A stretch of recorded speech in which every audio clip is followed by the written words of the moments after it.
El materialismo histórico es una generalización científica de la historia, no ajusta a sus conclusiones los hechos del pasado y del presente. Gracias a la teoría y práctica del materialismo dialéctico, es posible afirmar que el avance de la humanidad no depende de fuerzas metafísicas, pues la historia no es escrita por fuerzas misteriosas, por el contrario, es la humanidad la que la teje. Todo lo que conocemos hoy, avances tecnológicos, artísticos, culturales y sociales, son resultado de las condiciones materiales heredadas de nuestros antepasados. Los vehículos, por ejemplo, son el resultado de la historia humana. Ante una necesidad, el hombre se vio forzado a transportarse, primero por medio de los animales, como los caballos o camellos, posteriormente carruajes, hasta llegar a lo que hoy conocemos como carros, motos, avionetas, etc. La historia es entonces construida a partir de las condiciones objetivas. El trabajo es indispensable en la vida del individuo, en consecuencia, también lo es para la sociedad. El trabajo genera los productos esenciales para subsistir, como lo son los alimentos, el vestuario y el hogar, las necesidades básicas del hombre. Por ende, su importancia es superior a los demás ámbitos sociales. Así, el hombre, luego de satisfacer sus necesidades básicas, se organiza socialmente en el terreno político, en la religión y en la ciencia. De esta manera, el trabajo es la representación del modo de producción, ya sea capitalismo, feudalismo, esclavismo, y este determina todas las relaciones humanas, pues el modo de producción es la base material de la vida de la sociedad. Los modos de producción tienen historia, pero veamos primero cómo la historia del hombre es consecuencia de los medios y de su realidad objetiva. Desde los albores de la humanidad está presente la transformación de la naturaleza, aspecto que diferencia sustancialmente al hombre de los animales, pues estos últimos no modifican su medio, se adaptan. La humanidad progresa a medida que las necesidades lo impulsan. Por ello, en la sociedad comunitarista se desarrollaron las primeras herramientas para cazar y, como el cambio es gradual, así el hombre necesita una herramienta como la retroexcavadora. Las condiciones materiales solo están dadas en la sociedad capitalista para tener tal herramienta. Este cambio gradual se ve reflejado en las armas. Primero una piedra, luego una lanza, arco y flecha, espada, catapultas, hasta llegar a las armas de fuego, todo respondiendo a la realidad material objetiva. Las herramientas y los hombres que realizan a cabo el proceso de producción forman las fuerzas productivas de la sociedad.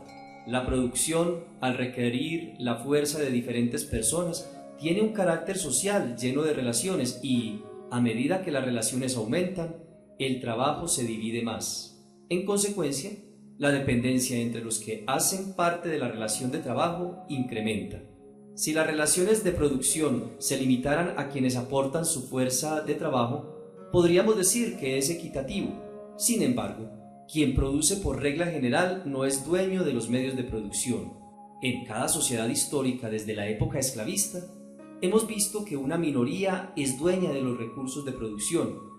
Dicha minoría no aporta su fuerza de trabajo, pero la gran mayoría requiere satisfacer las necesidades básicas. Al no ser dueños de sus medios de producción, asume un rol de prestar únicamente su fuerza de trabajo a quienes son dueños de los medios de producción, llámese amo, señor feudal o capitalista. Las sociedades históricamente se dividen en clases. Una clase dueña de los medios de producción y la otra solo vende su fuerza de trabajo. Pero estas clases se necesitan. El dueño de las herramientas necesita quien las opere, mientras el despojado de medios de producción, para poder satisfacer sus necesidades, necesita trabajar, operando dichos medios para subsistir. Las relaciones de producción sufren cambios mientras perdure el modo de producción. Sin embargo, no son cambios en la esencia. Por ejemplo, el capitalismo en sus inicios desarrolló unos medios de producción que serían precarios en comparación a nuestra era. La electricidad, la tecnología y demás factores han hecho de la producción algo más rápido. pero la esencia del modo de producción persiste, pues la propiedad privada sobre los medios de producción se concibe igual. Para cambiar esa esencia debe existir el cambio de calidad que describimos en el capítulo anterior, un cambio que suprima las relaciones de producción viejas por unas nuevas. En resumen, un nuevo modo de producción, como lo hizo la burguesía francesa en el feudalismo. Las relaciones económicas y las fuerzas de producción no van por el mismo camino. Las primeras favorecen a la clase dominante, la enriquecen, mientras las fuerzas de producción son explotadas por dichas relaciones económicas. Por ello, el cuerpo jurídico y la política de los estados salvaguarda el status quo del modo de producción. En apariencia existe para satisfacer a las mayorías, pero la labor del Estado parece desnivelarse a favor de la clase dominante en la realidad. A medida que la sociedad se desarrolla, entran en conflicto dichas clases. Así, vemos cómo la burguesía en pleno feudalismo le estorbaba las relaciones económicas existentes, requerían una nueva forma de producción para comercializar, razón por la cual exterminó el modo de producción feudalista para imponer uno nuevo. El régimen económico de la sociedad es la base, de allí surgen las relaciones sociales que comprenden la superestructura, como lo son las ideas de la sociedad, la política, la filosofía, el marco jurídico, y las instituciones y organizaciones, el Estado, la Iglesia, escuelas, cárceles. Las relaciones sociales son determinadas por el modo de producción. Cada sociedad ha tenido su estructura y su superestructura. La forma de propiedad que impere determinará la división de la sociedad, sus clases, instituciones políticas y las normas jurídicas.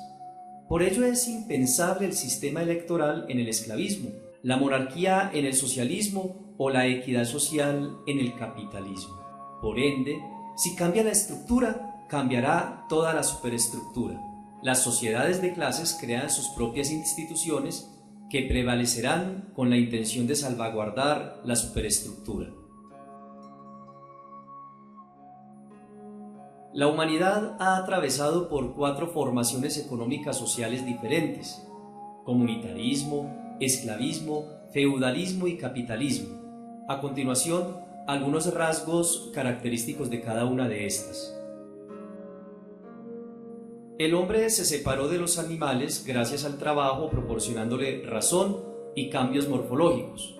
Allí surge la primera sociedad, la comunitarista. En los cimientos de la humanidad se vislumbra que la propiedad era común. No existía la propiedad privada, pero esto tiene una razón: las condiciones materiales no lo permitían. El hombre de la sociedad comunitarista había desarrollado un minúsculo intelecto. En consecuencia, sus herramientas eran precarias: piedras, lanzas, arcos, todos destinados a satisfacer las necesidades del hombre, como los alimentos, vestimenta, vivienda. Esta sociedad se caracteriza por la caza y la pesca. Las herramientas son encaminadas a ella. Los individuos se agrupan en gens, tribus o clanes. De esta manera, los pocos bienes producidos eran de uso común, aunque en forma precaria. Podían satisfacer las necesidades, así la propiedad era común, se cazaba y se vivía con el apoyo de sus grupos. El alimento, al ser tan minúsculo, no había lugar a acumular, permitiendo de esta manera que no existieran clases sociales. Tampoco se necesitaba de la existencia del Estado. Los medios de producción, paulatinamente, fueron desarrollándose, usándose metal fundido, se domesticó animales, ya no solo se cazaba, la agricultura emergió. Por lo tanto, los alimentos empezaron a acumularse. Nace la propiedad privada. En virtud de las guerras entre tribus y clanes, los ganadores esclavizaron a los perdedores. La labor de crianza de animales, de agricultura y demás se les encargó a los esclavos, dando origen a la primera sociedad de clases. El amo, dueño de los medios de producción, y del esclavo. Ya no se cazaba para un solo momento del día, se criaban animales para, en el futuro, alimentarse semanas o meses. Y no solo para alimentar una tribu o clan, se producía suficiente para comunidades vecinas. Los esclavos se empiezan a sublevar, cambiando el modo de producción. Ya no eran propiedad del amo, ahora eran campesinos, dependían de la tierra del nuevo explotador, el señor feudal. Esta sociedad se caracteriza por la propiedad de la tierra, feudos. El señor feudal era dueño de ella, pero no la trabajaba. Los siervos entregaban su fuerza de trabajo. Parte de las ganancias era para el señor feudal, lo restante para los siervos. Por ello la producción aumenta, pues para que el siervo cubriera sus necesidades debía producir mucho. En el feudalismo existen varias clases. En las ciudades están los artesanos, mientras que en el campo los siervos, todos inferiores al señor feudal. Los artesanos empiezan a comercializar sus productos, apareciendo los comerciantes en sus vulgos. Estos últimos, en principio, no eran dueños ni de los medios de producción y tampoco producían, solo intercambiaban.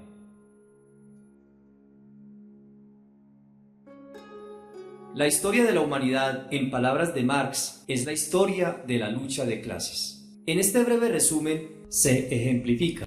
En primer momento, las clases eran amo y esclavo. En el feudalismo, señor feudal y siervo. Y en el capitalismo, burgués y proletariado. Todos con un rasgo en común, un explotador y un explotado. En el feudalismo, el que producía era dueño de sus herramientas de producción. La burguesía, con el afán de intercambiar más productos, tuvo que cambiar los medios de producción para hacerlos más eficientes. Para ello, luchó contra el feudalismo y transformó la forma de producir. La burguesía creó talleres, atrajo a los artesanos, los que en el feudalismo eran dueños de sus medios de producción. Los atrajo para trabajar para ellos, les retribuía con el salario, lo que se conoce como cooperación simple. Luego, con el progreso tecnológico, el burgués utilizó la manufactura como medio de producción, máquinas, y así producía más. Por último, el burgués se hizo a la industria. De esta manera podría intercambiar productos más elaborados a gran escala, generando riqueza individual a costa de la fuerza de trabajo del proletariado. A partir de la dialéctica de la sociedad, se está seguro del final de nuestro actual modo de producción por uno nuevo, más avanzado, que logre eliminar los conflictos de clases. Para ello se hace imperativo que los avances tales como el dominio de la naturaleza estén al servicio del hombre y el trabajo, la fuerza destinada a esta labor, sea retribuida de forma digna, que la propiedad vuelva a ser común, pero en un rango superior gracias a la ciencia y dominio del medio que tenemos en nuestro tiempo. Ha quedado expuesto aquí el materialismo histórico a grandes rasgos. Si quieres ahondar en el tema, consulta estos textos teniendo presente que todo se mueve y todo cambia.